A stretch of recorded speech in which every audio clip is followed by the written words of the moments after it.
Bien, Gálatas. Nosotros vamos a ver dos secciones en Gálatas. La primera sección del capítulo 1 al capítulo 4 y la segunda sección del capítulo 5 y el capítulo 6. Esas dos partes.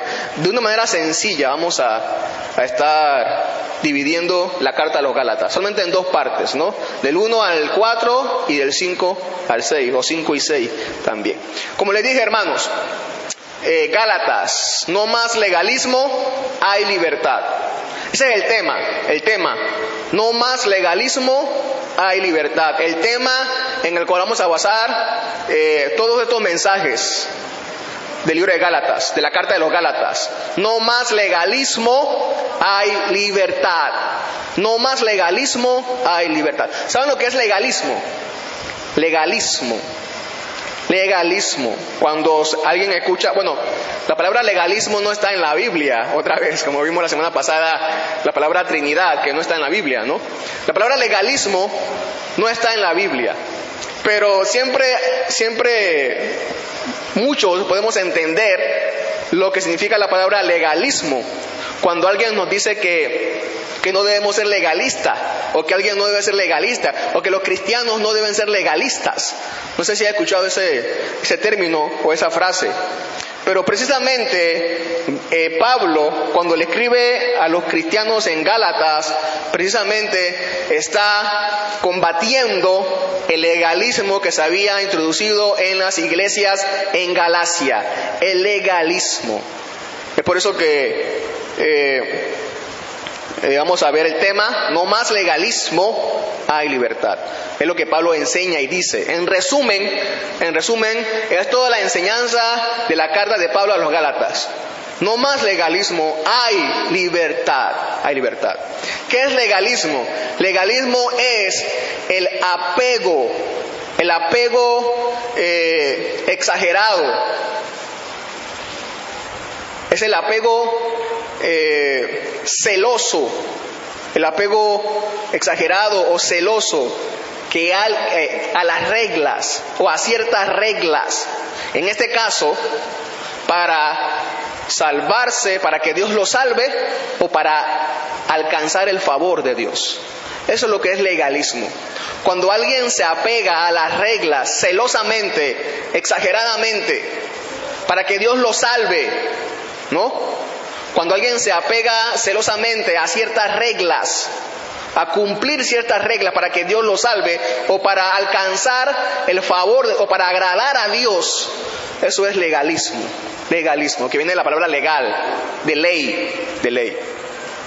Es el legalismo. Entonces, cuando alguien se apega celosamente a las reglas o a ciertas reglas para que Dios lo salve, en este caso hablando de Dios, para que Dios lo salve o para agradar a Dios, entonces eso es legalismo. Si yo quiero cumplir ciertas reglas celosamente al pie de la letra para que agrade a Dios, entonces eso es legalismo.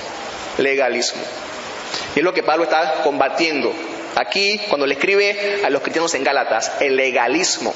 Ellos, ya nosotros más bien, los cristianos, no tenemos que apegarnos celosamente a ciertas reglas. Por ejemplo, ya no tenemos nosotros que guardar, por ejemplo, el sábado. El que no lo guarda, entonces, hasta ahí llegó. No. Eso es legalismo. El creer que por guardar, el creer celosamente que por guardar el sábado, así es que yo voy a agradar a Dios. Si no lo hago, entonces no agrado a Dios. Eso es legalismo. Pablo combate eso y dice, hay libertad. Cuando Pablo habla en las cartas de los Gálatas acerca de la libertad, no habla de la libertad del pecado. Escuche bien, no habla de la libertad del pecado. Pablo habla de la libertad del pecado en Romanos. Ese es el énfasis en Romanos. Pero en Gálatas, cuando Pablo habla de la libertad que tenemos en Cristo, de la libertad del cristiano, se refiere precisamente a la libertad del legalismo. Ahora hay libertad, ahora somos libres. Ya no tenemos que guardar o cumplir ciertas cosas para agradar a Dios. Ahora hay libertad, hay libertad. Ahora, como decía Pablo también en Romanos o en Corinto, el que lo hace para Dios. El que no lo hace para Dios. Hay libertad. Hay libertad. Es la enseñanza de Pablo a los Gálatas. Hay libertad. El que quiera festejar la Navidad para Dios lo hace. El que no quiera festejar la Navidad, también no la festeja para Dios. Hay libertad. Hay libertad. Es la enseñanza de Pablo a los Gálatas. Hay libertad. El que no lo hace bien, el que lo hace también está bien, porque los dos quieren agradar a Dios. Hay libertad. No más legalismo. Hay libertad. Es la enseñanza de Pablo a los Gálatas, ¿no? A los Gálatas. Hay libertad. Y precisamente estudiamos la carta de los Gálatas precisamente porque queremos agradar a Dios. Es importante. Por eso que es importante el estudio de los Gálatas, porque queremos agradar a Dios. Por eso que estudiamos la palabra de Dios, porque queremos agradar a Dios. Lo más posible que entendamos la palabra de Dios es porque queremos agradar a Dios. Esa es nuestra meta siempre, a estudiar cada libro. Y es por eso que Gálatas es importante también, como todos los libros de la palabra de Dios. Gálatas, importante por eso. Queremos agradar a Dios. Bien, hermanos, para entrar vamos a leer del 1 al 5, solamente vamos a ver hoy, del 1 al 5. Dice, Gálatas 1, del 1 al 5. Bueno, quería decirle también que la primera mitad de Gálatas, vamos a llamarla, sepamos de la revelación del Evangelio de la libertad. Sepamos de la revelación del Evangelio.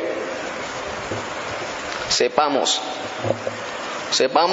de la revelación del Evangelio. Porque fíjense lo que Pablo dice en el versículo 11. En el versículo 11 Pablo dice, mas os hago saber, hermanos, que el Evangelio anunciado por mí no es según hombre. Os hago saber. Pablo quería que usted y yo, que los Gálatas, y por aplicación nosotros hoy, él quería que supiéramos. Y el capítulo 1, capítulo 2, capítulo 3 y el capítulo 4, Pablo va a dar argumentos para que sepamos que la libertad es divina y es de origen divino, que la libertad es revelación de Dios. Capítulo 1, 2, 3 y 4, Pablo va a dar argumentos para que usted y yo sepamos que la revelación que él tuvo acerca del Evangelio de la libertad es revelación de Dios. Entonces él quiere que usted y yo sepamos eso, que no es de origen humano, que no lo inventó, sino que vino de Dios, que la libertad del cristiano viene de Dios, vino de Dios. Y la segunda parte, capítulos 5 y 6, entonces vamos a estar viendo que debemos vivir el Evangelio de la libertad correctamente. Debemos vivir. La primera parte es para saber. La segunda parte es para practicar, para vivir. La primera parte, para saber. La segunda parte, para practicar, vivir. Primero la teoría, ¿no? La teoría y después la práctica. Ese es un principio universal. Cuando vamos a la escuela, primero se enseña la teoría y después se nos manda a practicar. De la misma forma, Pablo mismo organizó esta carta, ¿no? Primero la teoría, el saber, quiero que sepan, y después entonces, al final, el capítulo 5 y 6 va a hablar de la práctica de la libertad. ¿Cómo debemos vivir esa libertad? Versículo 1 al 5 dice, Pablo, apóstol, no de hombres, ni por hombre, sino por Jesucristo y por Dios el Padre que lo resucitó de los muertos. Y todos los hermanos que están conmigo en las iglesias de Galacia, gracia y paz sean a vosotros de Dios del Padre, el Padre y de nuestro Señor Jesucristo, el cual se dio a sí mismo por nuestros pecados para librarnos del presente siglo malo, conforme a la voluntad de nuestro Dios y Padre, a quien sea la gloria por los siglos de los siglos. Amén. Pablo. ¿Quién escribió la carta? Pablo. Pablo escribió la carta a los Gálatas. Eso no hay ninguna duda. Tampoco no es nada misterioso. Pero vamos primero, número 1, a conocer la autoridad de Pablo. Número 1, conozcamos la autoridad de Pablo. Pablo, dice allí. ¿Se acuerdan quién es Pablo? No, y lo que hizo Pablo. Todos sabemos lo que hizo Pablo. Todos sabemos quién es Pablo. El nombre de Pablo, fíjense, es en español, ¿no? Pero el nombre en romano o en latín es Paulos. Paulos. Paulo.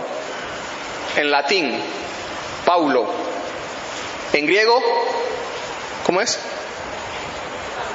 Saulo. En hebreo, Saúl. Hebreo Saúl, griego Saulo,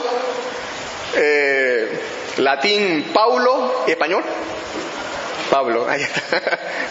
Saúl, Saulo, Paulo, Pablo. No, así es el origen de Pablo. ¿Saben que Pablo significa pequeño?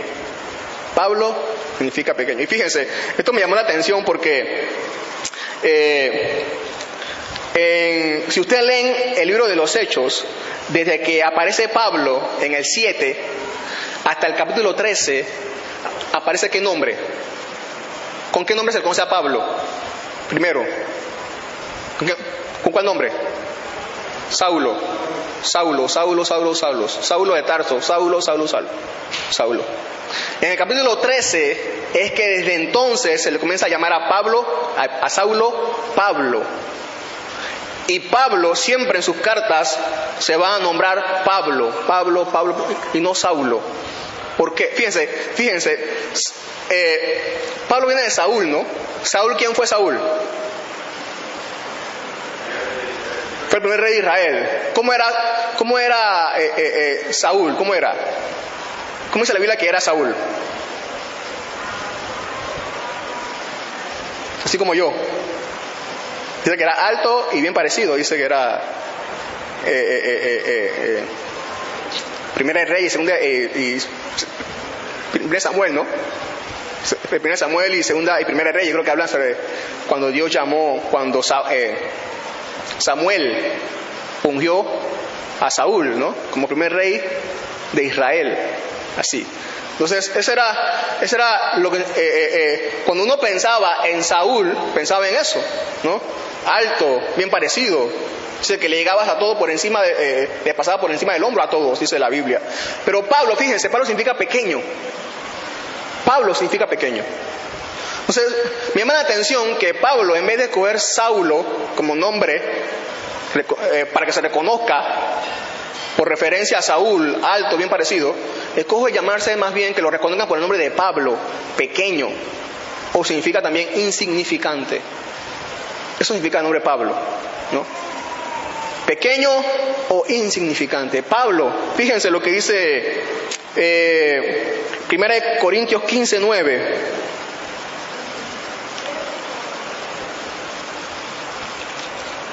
Primero Corintios 15:9.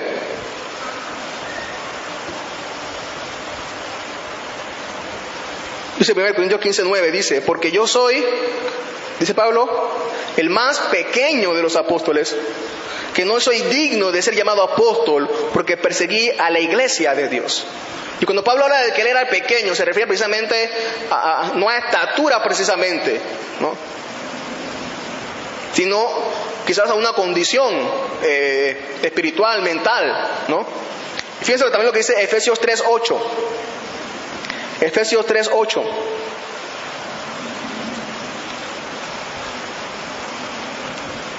Dice Pablo ahí en Efesios 3:8.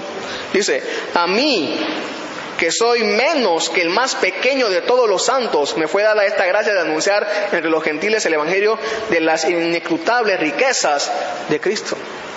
Fíjense cómo Pablo pensaba de él mismo. Pablo no pensaba de él mismo como grande, sino como alguien pequeño, insignificante.